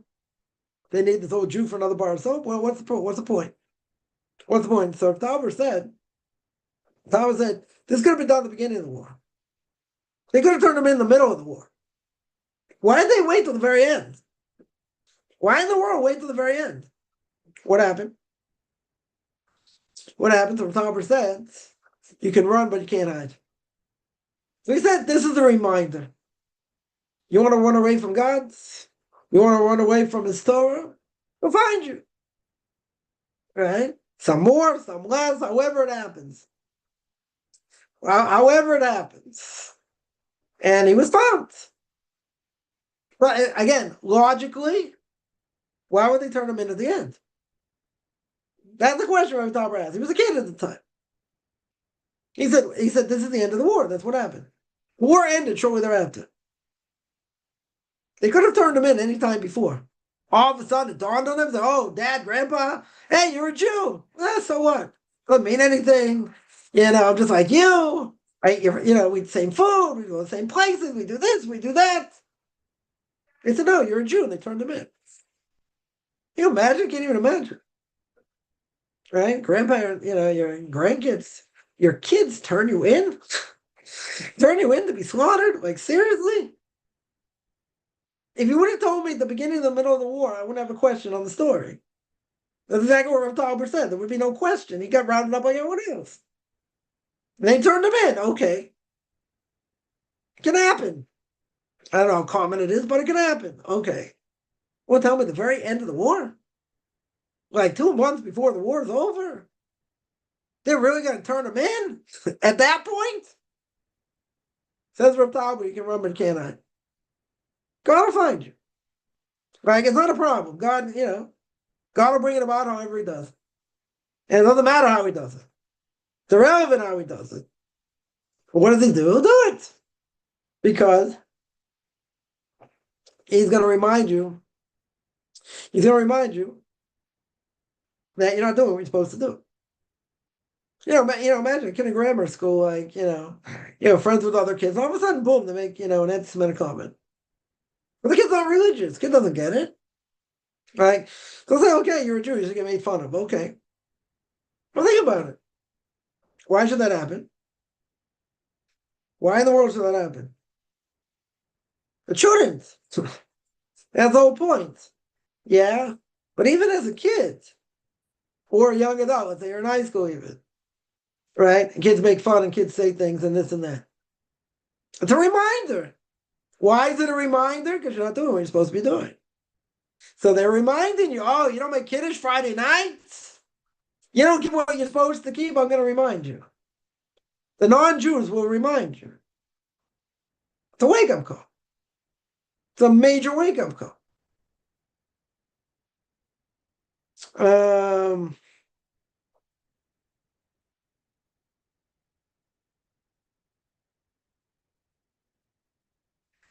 Someone here says Seattle community is mostly white. Okay. Doesn't matter. Doesn't matter. My point was that anyone who's a person of color will fit in. They'll fit in any outside of New York, New Jersey type of community. Much better than they fit in a much stronger community. That was the point. But again, even most people are white. It's not going to matter. It's going to be easier adjustment. Much easier adjustment. Than someone coming to Israel. I know some people that were in Israel, they left. It was too strong for them. It was way too strong for them. So again, would I have told people, to do that? No. I would have told them they're better off in America. Go to Dallas, I don't know, go to Houston, go to other places. Go to other places that are, more open.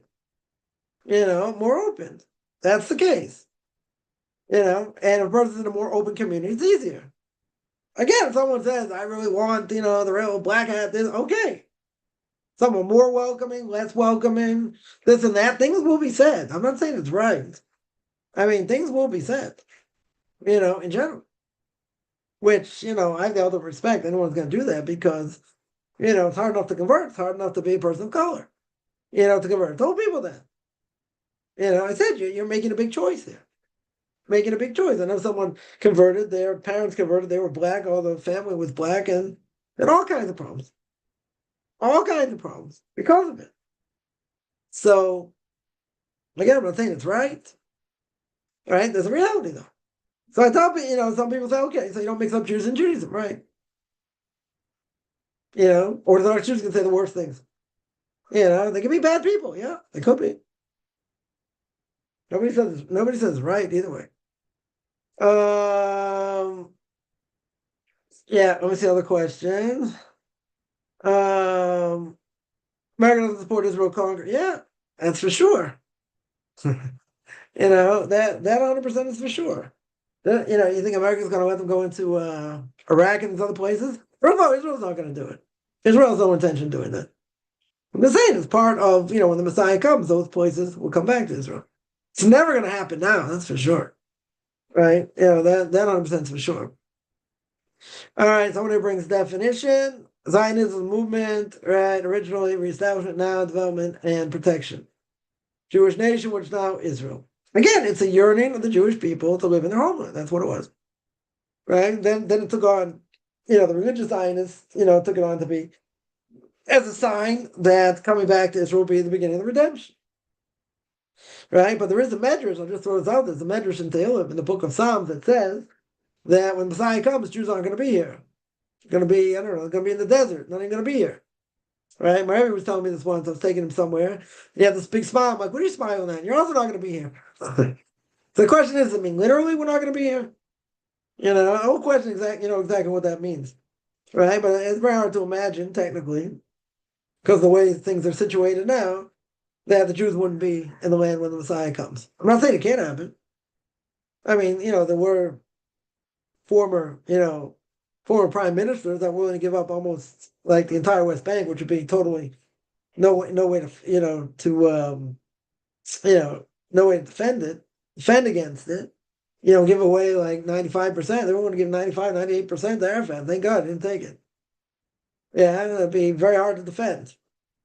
So they could give the land away, and then we get spit out. It's not impossible to think of. I mean, it's hard. I wouldn't put all my money on it. I wouldn't put half my money. I would think it's far fetched that would happen. Could it happen? If if the government's willing to sell us out, then whatever, it could happen. I'm not saying it can't happen. Right, it's very, very not likely. I think it's very not likely. Someone asked, what is the Litvak position on Israel and Zion, especially after October 7th? I don't think there's any difference. Right? Right? I don't think people are thinking anything different. The ones who are going to believe, if you believe in the state, right, for what the state is, it's a major blow to them, right? Major blow because the army establishment got caught, no pun intended, they got caught with their pants down. They totally misread the situation. Yeah, God obviously wanted them to misread the situation, but they misread the situation. Seriously, misread the situation. Yeah, so anyone who really believes in the power of the army, a major blow. Major, major blow. What happened. But again, anyone is an ultra-Orthodox Jew, so to speak, they're not changing. They're not changing their outlook, for sure not. Again, because they're going to say, the seculars say, see, we took care of them. Yeah, we killed all the leaders and we took care of the problem and blah blah blah. Yeah, but they also got caught. This never should have happened to that magnitude. You tell me some people get killed, whatever, okay. That magnitude? And even when there were terrorist attacks, even God forbid bad terrorist attacks, nothing like this. Certainly nothing like this. But that's the problem when you put all your power and you put all your beliefs in the army. Now you need a standing army. No one disagrees. You need a standing army. You need people to pray for them also, but you need a standing army. Okay.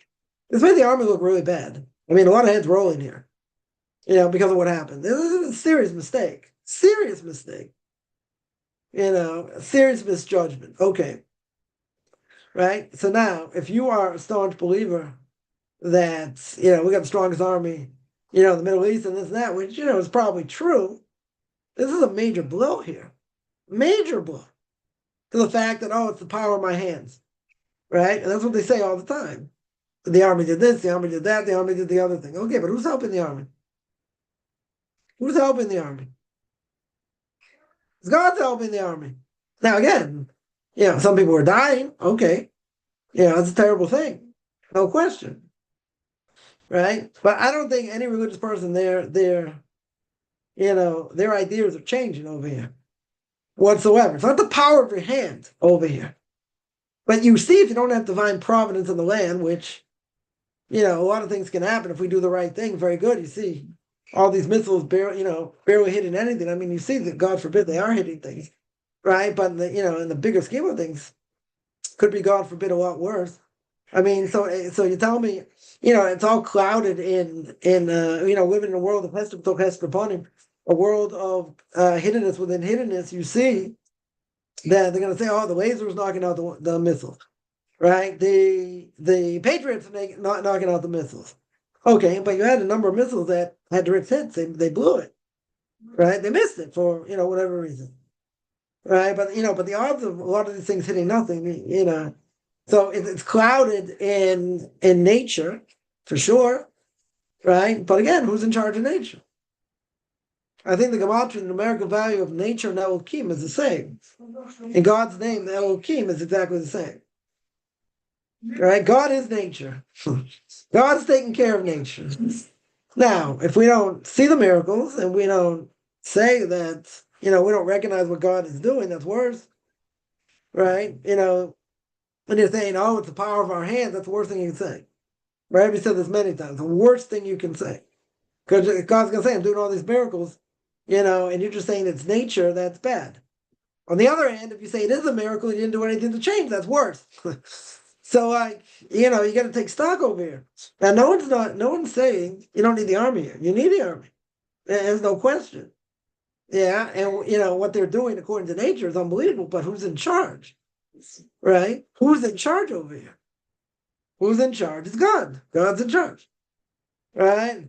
Zionism calls America to end all support to Israel. I don't know. Right? We're not going into Lebanon, Jordan, Syria, and all these other places, so you don't have to worry.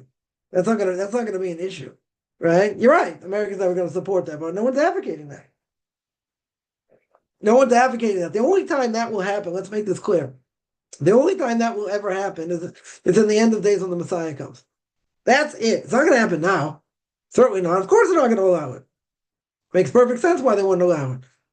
Right? It's pretty miraculous we're getting all these weapons and what Trump is doing. Forget about whether you like Trump or not. It's an unbelievable thing. No other president would have done what he's doing. There's no question. Absolutely no question, but you have to do it. You have to stop these maniacs from getting nuclear weapons. And it's helping the entire world, not just Israel. It's helping everybody. Right? But you're right. That, for that greater goal, that'll never happen. Right now. Right now, it's never going to happen. We'll never get support for that. It's true. But it's not supposed to happen now. Right? It's only supposed to happen later. It's only supposed to happen by when the Messiah comes. And after the dust settles, that's what's going to happen. But it's not going to be now. For sure not. Right? 100%. So I understand thing is more of a spiritual absence. Could be. Like I said, the slowest response by any army. Yeah, that's the whole thing. It doesn't make any sense. Also, it took hours. On October 7th, it took hours for them to get there. It's unheard of. I mean, yeah, like some of the top commanders were on vacation and different things. Okay, still, you're 100% right. The amount of time it took to respond, that's also what they're investigating. Part of what they're investigating. Why did it take so long? Why in the world take that? Usually they should have been there in seconds. At least call for backup, this, that, whatever. They would have brought everybody in. What yeah. That's a good question.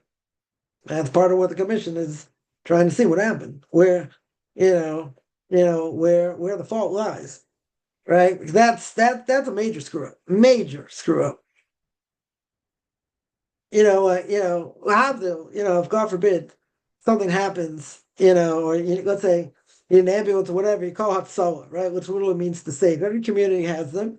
Someone calls and say, this happened, person had a heart attack, whatever, this, that. They're there within like minutes. Minutes. They're there. Right? Everywhere in the world like that. Yeah, they got such a network set up. Yeah, something, God forbid, happens. They're on the scene like immediately. Like it's life and death. Life and death. They're literally there in seconds. In seconds. Yeah. Yeah. That should have been the same thing. Should have been mobilized straight away. They were caught with their pants down. Caught with their pants down. Literally. I mean, not literally, but whatever. That amount of time to wait, you're 100% right. 100% right. And an infinite amount of time to wait. It's a huge amount of time to wait. No question. But, whatever they find, for whatever reason, is what God wanted. Why? Don't know. Don't know. People can say what was going on. They desecrated Shabbos, desecrated the festival. There was a Buddha there. This, that. Okay, a lot of things there didn't help. It sure didn't help. Right? But, if God forbid things are going to happen in a negative way, they're going to happen in a major way. Not just necessarily in a small way. Why? God's ticked off. Why is he ticked off? I don't know. I can think of a lot of reasons, but yeah, this is a major screw up. Major. And whatever. Over the years you hear because they make it known what, certain things that happened or didn't happen or whatever. And you see the army's not all what it's caked up to be. It might be the strongest army in the Middle East or whatever, very good, but they're not infallible. It's certainly not infallible. Right? I mean, compared to other armies here, come on, plenty of other armies here are a joke, compared to Israel Beseder. But, at the end of the day, the problem is people are pinning their hopes just on the army. And they're saying the power of my hand did this. When you say the power of my hand did this and you negate the fact that God's in charge, that's a big problem. That's the biggest fear. That is one of the biggest fears, is that you're saying it's the power of my hand. When you say it's the power of my hand, God have mercy on all of us. Well, the problem is people in the government kept saying it over and over and over. Look what we did here. Look what we did here. They take God right out of the picture. Yeah. I mean, but all, they went into Gaza, for better or for worse. It could have been a lot worse. Could have been 10 times worse how many people they could have lost. They lost a lot. I'm not saying not. Yeah, they lost a lot. Right? Could have been 10 times worse. Someone asked the Brisker Rav, I'll tell you like this. By the 6-day war, they were preparing for tens of thousands of people to die. That's what they were preparing. Right? All these body bags. How many people died altogether? Like a couple thousand. 2,500, 2,800, something like that. So, someone came to the Brisker Rav. This was Zev Soloveitchik, blessed memory, son of Chaim Brisker, we mentioned before. And someone said, look at the miracle here. Look at the miracle. Look how, it's only 2,800 people were killed. They were expecting 50,000 at least, or more. They didn't know how hospitals are going to be able to work on everybody. Yeah, but Brisker Rav said that if we were doing what we're supposed to do, i.e. the ultra-Orthodox community, if we were doing what we were supposed to do, there shouldn't have been anyone was killed. Not just a couple thousand, nobody. We didn't do what we're supposed to do. Well enough. Right? In other words, the power of Torah, tefillah, prayer, yeah, that can save everybody. Everybody. But, see, it doesn't. You see that, okay, some people, they're going to die this way, die a different way, whatever. So, but you see what the power of prayer does. I mean, from up north, just give an example, is Bala, Machshamam V'Zichron. How many missiles have they've done over the last month? Yeah, more than 4,000 missiles. 4,000 missiles. They're not very far from Israel. Very close. But, that's why, a lot of people up north have already left. Right? But they're very, very close. Now, have they caused damage? Yes. Direct hits, different things? Yes. But the vast majority of missiles hit nothing. You tell me they knocked them out, and they knocked out launchers, and they knocked out, okay, according to nature. Think about it. 4,000 missiles at close range. Right? A few miles away. Very close.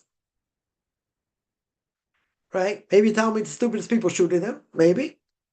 Right? Or something else going on. It doesn't make sense logically. You have 10,000 missiles. Even if a lot of them get knocked down. We've said before, we've said many times. The odds is, this thing is getting hit 1,000,000 miles a second, and now you get these cluster things that are going in 10 different directions. You have no idea where these things are going to hit. No idea whatsoever. You've had direct hits, not saying not, God forbid. There have been direct hits. Yeah. We have like 10,000 missiles and 3 or 4 direct hits. That's pretty darn good. we'll sign up for that. What are the odds of that? Right? So not just the power of the army. You could say they're knocking them down, but even so, God forbid, it could be a lot worse. Right? So you can't say it's the power of my hand over here. You got to say God's watching out. You don't say that, you're in serious trouble. Right? And again, my Rebbe said this many times, many, many times. Don't say it's the power of your hand. Say anything else, but don't say that. Because then you're giving God ammunition to say, okay, I'm gonna, you know what? I'm gonna make a missile miss somewhere. Yeah. You're gonna miss it and it's gonna hit direct hit. Then you wake up and say, oh, see? Yeah, power of hand, what would happen over here? They're investigating. Right? A few of these cases in Iran. Right? Happened in Iran down south. Right? The missiles missed. Right? There's a direct hit. Even the direct hit was pretty miraculous. Because only the impact that did the damage. Imagine if it was direct hit on the building itself, would have killed everybody. Would have killed everybody. Right? But it wasn't a direct hit. Right? Like hitting the parking lot or something, but the explosion caused the damage. Yeah? That's also mercy in many ways. But you miss one of these things and they're aiming for Dimona for the nuclear reactor there. Don't tell anyone, but it's probably there. Right? Aim for other places where they can do the most damage. Yeah, they hit a direct hit, they'll do a lot of damage. We've seen, God forbid. Yeah, but at the end of the day, you got thousands and thousands of these things hitting nothing. Hitting nothing. Again, it's very easy to say it's power of my hand. It's the power of the army, what the army's doing, and God bless the army. Okay, you need the army, not saying not. Right, but everything's clouded. As I said before, we're living in a world of Hester B'Toch Hester Pony. Right? It's a world of hiddenness within hiddenness. You got to see it for what it is. That's what it is. Yeah, but who's directing everything? Right? There was one story. I told the story before. There was a story, I think, not by the Gaza war before, I don't know, a few years ago, whatever, that there was a missile that was sent. The Patriot missed it. And one of the people there by the Patriot missile saw Patriot missed it. It's going straight to Tel Aviv. This missile direct target Tel Aviv. Person, whatever. What do you got to do? You pray at that point. Like, God forbid what happened. What could happen? The last second, there was a huge wind. And there was not windy the entire day. There was a huge wind that took the missile and brought it out to sea. Now, an atheist could say, yeah, that could have happened. Chances might be 1 in a trillion, but it could happen. But if you're telling me there's, during the entire day, up until this point, there's no wind. And there's not supposed to be any wind for the rest of the day. The odds of a wind coming up in the middle of nowhere, driving this missile into the sea, what are the odds of that? Come on. The greatest meteorologists will say, come on. That's not supposed to happen. That's a freak of nature, they'll say. 1 in a billion chance that'll happen. Okay, but it did. Now, I'm not saying, no atheist in the foxhole, right? But this person wasn't religious. I'm not saying he became religious, but he said, I can't believe it. Like, he was on the news. And he said, I can't believe it. I witnessed a miracle. Expecting thousands of people getting hit, potentially, or whatever. It's supposed to be a direct hit, and it got blown out to sea. By nothing! By the wind itself. Then, what could an atheist say? It's 1 in a billion chance, but it could happen. Okay. Now you take any meteorologist, and any meteorologist will tell you it's 0 chance. Right? They got to pinpoint it. They got it so accurate. They can tell you there's no chance it's going to happen. Right? What's the chance of wind today? 0%. And let's say all the meteorologists agree. 0% chance of wind. None.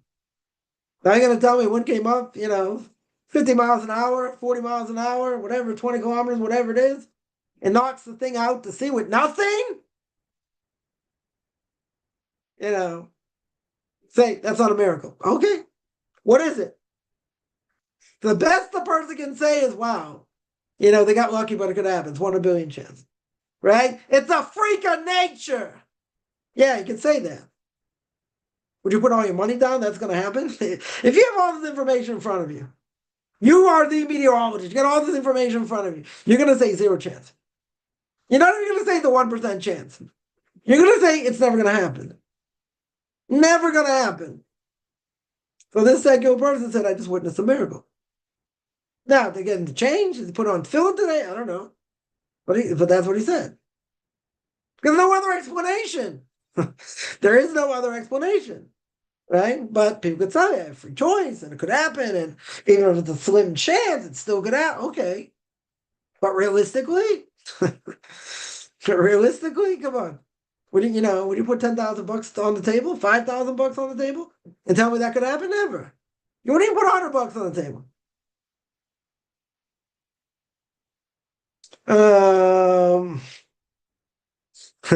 Someone that says proves that Iran's a paper tiger. Spent billions of rockets, get like 4 direct hits. Again, again, either you got the stupidest people shooting them,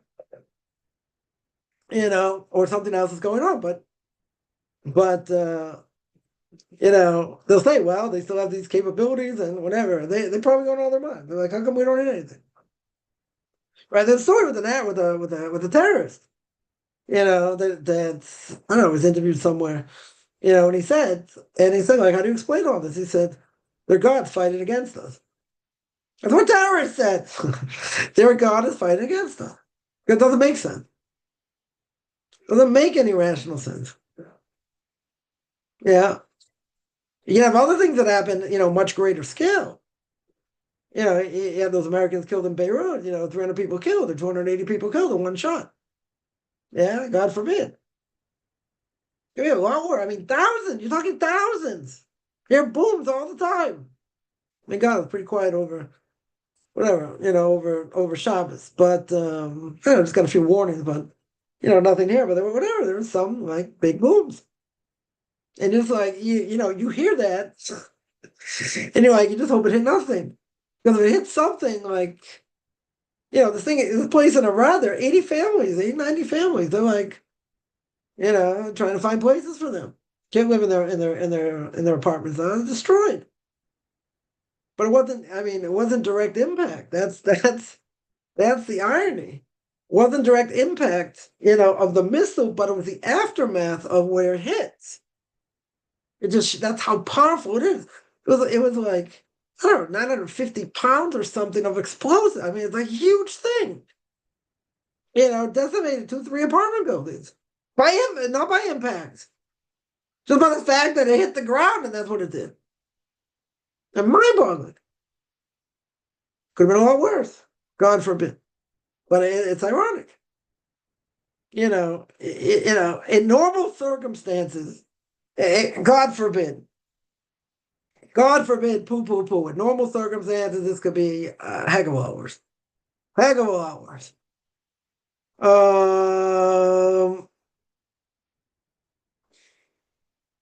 According to Rabbi Dr. Google, how many Hezbollah rocket attacks since October 7th? Over 8,000. I'm sure. Remember one thing, Israel didn't attack them. Hezbollah got involved. Israel didn't go in there. Right? Don't believe what the media says. Israel didn't go in there first. They got attacked. Exactly what happened on October 7th.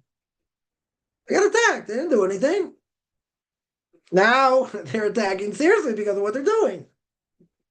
Right? And now the Houthis jumped in. The Houthis, all of a sudden, they're going to put their hat in the ring. Okay.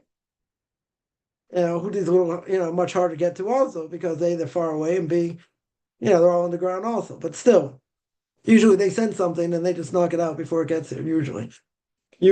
But, that was the whole thing. Was Hezbollah going to jump in or not? That was the whole thing. Right? But you're right. There were things going on before that. Why? Because Hezbollah was doing things. They weren't attacking or sending things over. Israel wouldn't get involved. Why are they going to get involved? Israel has no intention of getting involved with them. They started up with them. They broke the ceasefire. So what do you expect? What do you expect? They're not innocent. They're not innocent by any stretch. Wasn't just Israel went in there and started blasting them. Why did they go in there? Because they got attacked. Because they were shelling them. And they had things with the munitions or whatever. They're trying to get all these, whatever. They started it. Israel never has the intention of doing any of this, right? But it's only a question when they're going to get involved, right? Because again, that's Iran's proxy over here. Of course, America and Israel are going to attack. They're going to attack at some point. That's why they just called up 350, 400,000 people, right? Not just for that, for other places also. I mean, it's, Israel's getting very stretched out right now, but still, you got another side to fight over here. They got tens of thousands of missiles. The whole point was they should be demilitarized. But they don't want to be. So what do they do when you blow them up and this and that? They go back to doing the same thing, right, over time. But they got much weakened, much weakened than they were before. But they still have all these missiles, right? It's hard to get these missiles. They're all underground in other places. It's, hitting from the air, very good, but, not so easy either way. Yeah. All right, back to not army questions here. 1 second.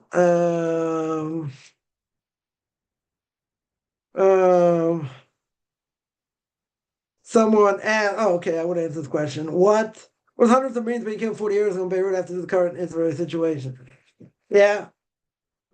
There was an attack there, someone exploded and killed 300 people. The point was that all these missiles coming in, all you need is one direct missile in a major area, and you have hundreds, if not more people killed or injured. See what happened in Iran, 115 more people injured. I don't remember how many people killed, if there were people killed, right? The point is, if it's supposed to happen in one shot, 300 people are going to die, doesn't matter what you do. That's what's going to happen, right? The point is, you got thousands of rockets. That was my point. If you have thousands of rockets that are not basically hitting anything, I mean, you have some that are, but if you have the vast majority not hitting anything, all God has to do is show, you're not praying well enough? You're not thanking me enough? So you know what? I'm going to have one missile hit, a major tower in Tel Aviv. You know what would happen if a major tower has, 8, 9 floors? 500 people, whatever it is, living in this, upper scale, whatever, building, and a missile happened to hit it in the middle. You imagine what happened? They all die, right? One missile. All you need is one missile, right? Or an aftershock, right? To cause that kind of damage. So the point is that if God wants to make a point that, you're not praying well enough, you're not learning well enough for them, and that they should be successful in all this, you're not doing your job, well, guess what? I can take one missile, I'll wake you up, right? I'm going to knock a building down in Tanya, God forbid, right? Or in Tel Aviv, right? Or Tiberias, or any of these places. Yeah? Hit a major metropolis in one shot. That was my point. Yeah? Right? It's not relevant in that sense today. And you're right. What's the relevance? If God wants to make a point, he wants to kill 350 people, yeah, one bomb can do it. Right? One suicide bomber can do it. Can that happen? Can happen. God forbid. It can happen. One of these missiles, if that thing get knocked down and there's a direct hit in Tel Aviv and hit a major building, guess what? Guess what? Major amount of people are going to be hurt or killed. God forbid. Right? But you see, even direct hits, okay, there are people, God forbid, getting injured and getting killed. Okay, in the bigger scheme of things, if God wanted to make it a lot worse, he can make it a lot worse, easily. Easily. Take one of these missiles and hit a major area, boom. Right? Hit 2 buildings in one shot, 3 buildings in one shot, kill hundreds of people. Yeah, because the Patriots didn't knock it down. Or whatever reason. Right? That was my point. Sideways question, someone wants to know. Doesn't think it's dying, Mashir Yotzar, it has to be cold, yes. What if you're cold? Can I use hot water? You can't use hot water. You can use a little bit warm water, but it should be cold. Right? It should be cold. It doesn't have to be ice cold, but it can be warm. It can be warm. You shouldn't use warm water for washing for bread. Right? It should be cold. Really, it should be cold. I'm not even sure if it's warm. If it's warm, you fulfill your obligation? I think you do. Right? Doesn't have to be ice cold, but it should be cold. Right? It should not be hot. It definitely shouldn't be hot, and it shouldn't be warm. Question is, if it was warm, do you fulfill your obligation? I think you do. I think you fulfill your obligation either way. 1 second. If it would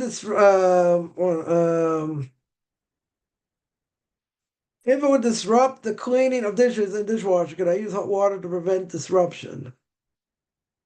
If you can't use hot water, it doesn't matter. Shouldn't be allowed to use hot water, right? Hot water is the problem, right, for washing, right? Warm, I could hear, not hot. It shouldn't be hot. It's water from the toilet room permitted. People say you shouldn't wash. You shouldn't wash, even if you don't make a blessing. In the bathroom, you shouldn't wash in the bathroom. You should really wash outside the bathroom. You shouldn't wash in the bathroom. If you have nowhere else to wash, you could, but it's better not to. It's better just to wash, let's say, in the kitchen sink, or if you have a sink in the hallway, right? But you shouldn't wash in the bathroom. That would answer that. Must be careful what we say. American support for Israel is slipping away. Yeah, right. The fact that America is supporting Israel is a big mace. It's a big miracle, no question. No question. Yeah. Any other questions? Boy, hot topic here. Hot potato. Yeah. Any other questions?